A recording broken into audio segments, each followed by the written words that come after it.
তো দেখছো তোমরা এখন প্রায় বিকেল হয়ে গেছে আর আমরা দাঁড়িয়েছি এই মেট্রোটার ঠিক সামনে বসে আছি।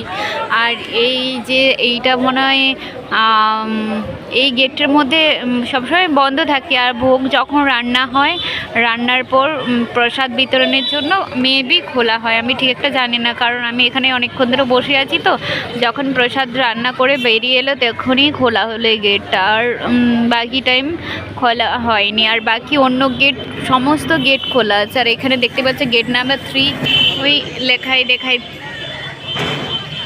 ওখানটাই লেখা দেখাই দিচ্ছে গেট নাম্বার 3।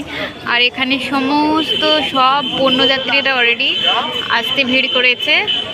আমরা যখন এসছি একটার সময় মেবি মন্দির বন্ধ ছিল, তো এই জন্য কেউ আসেনি তেমনভাবে। বাট এখন দেখছেন মন্দির কতটা পরিমাণে ভিড় হয়ে গেছে।